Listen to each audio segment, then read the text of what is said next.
আসসালামু আলাইকুম, সবাই কেমন আছেন? আশা করছি সকলে ভালো আছেন। আজকে আমি করলা ভাজি করে নিব চিংড়ি মাছ দিয়ে। তো সেজন্য কিন্তু আমি রান্নার তেল দিয়ে দিয়েছি, দিয়ে আমি পেঁয়াজ কুচি দিয়ে দিলাম।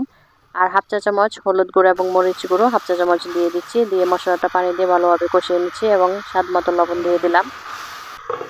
এখন আমি ঢাকনা দিয়ে ঢেকে মশলাটা কষিয়ে নিচ্ছি। আর কষানোর পর কিন্তু আমি চিংড়ি মাছগুলো দিয়ে দিচ্ছি, দিয়ে মাছগুলো কিন্তু আমি কষিয়ে নিব। আপনারা চাইলে কিন্তু চিংড়িটাকে সামান্য হলুদ দিয়ে কিন্তু ভাজি করে নিতে পারেন তেলে ভেজে, কিন্তু আমি এভাবে কষিয়ে রান্না করব। আর করলা এবং আলু চিকন চিকন করে আমি কুচি করে পলে তারপর এই মশলার মধ্যে কিন্তু আমি দিয়ে ঢাকনা দিয়ে ঢেকে দিচ্ছি, দিয়ে আমি কিছুক্ষণ রান্না করে নিব। চিংড়ি মাছ দিয়ে করলা ভাজি আমার কাছে এভাবে কিন্তু ভালো লাগে, আর সেজন্য কিন্তু আমি এভাবে রান্নাটা করছি, আর সেটাই আমি আপনাদের মাঝে শেয়ার করছি।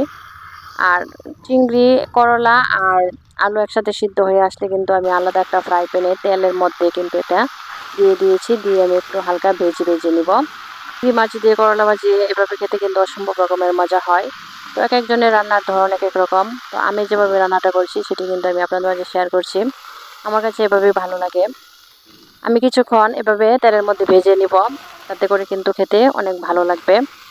আর রান্নার কালারটাও কিন্তু অনেক সুন্দর এসেছে। এই পর্যায়ে কিন্তু আমি নামিয়ে নিব। তো আমার করলা ভাজি কিন্তু হয়ে গেল। খেতে কিন্তু অসম্ভব রকমের মজা হয়েছিল। আপনারা এভাবে ট্রাই করে দেখবেন।